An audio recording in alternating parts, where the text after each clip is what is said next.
প্ৰকৃতিপ্ৰেমীৰ বাবে এটা সুখবৰ।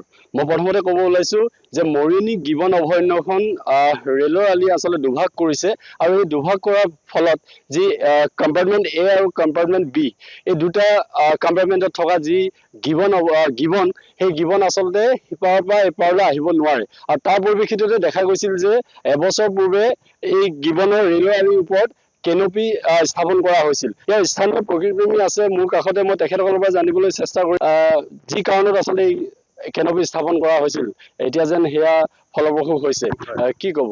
কালি সঁচাকৈ বৰ সুন্দৰ এটা ঘটনা ঘটিলে। মানে যিটো উদ্দেশ্য লৈ পেলাই কেনপিকেইখন স্থাপন কৰা হৈছিলে সেইটো ফলপ্ৰসূ হ'ল।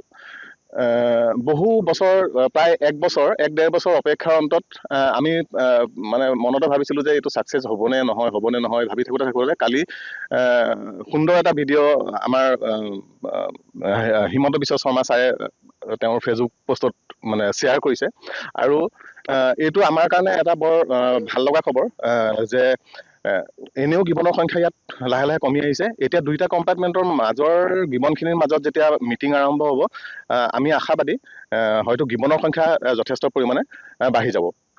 আৰু চবচে ভাল লগা খবৰটো হৈছে যে গিবনখনক লৈ পেলাই আমাৰ মুখ্যমন্ত্ৰী মহোদয় ডক্টৰ হিমন্ত বিশ্ব শৰ্মা দেৱে যিটো ভিডিঅ' শ্বেয়াৰ কৰিছে সেইটো আমাৰ কাৰণে বেছি ডাঙৰ কথা, মানে বেছি ভাল লগা কথা।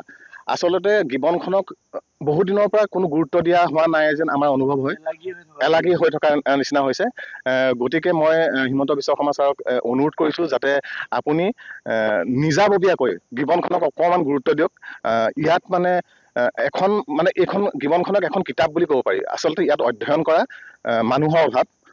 গতিকে আপোনাক মই এই চেনেলৰ জৰিয়তে অনুৰোধ জনাইছোঁ, আপোনালোকে সুন্দৰ ইয়াত আঁচনি আনক, আঁচনি নহয় মানে কিছুমান কাম আনক যিবোৰ কামে গিবনখনক আৰু অলপ আগুৱাই নিবলৈ সক্ষম হয় আৰু দেশী বিদেশী পৰ্যটকসকলক দৃষ্টি আকৰ্ষণ কৰিবলৈ মানে সুবিধা হয়। আজিৰ পৰা মাত্ৰ কেইটামান মাহৰ পূৰ্বে মাৰ্চ মাহত ইয়াতে যি ট্ৰেইনৰ যি বৈদ্যুতিক তাঁৰ ইয়াতে লাগি এটা গিবনৰো মৃত্যু হ'বলগীয়া আছিল আৰু ভৱিষ্যতে চাগে আমি তেনেধৰণৰ দৃশ্য আৰু দেখিবলৈ নাপাম।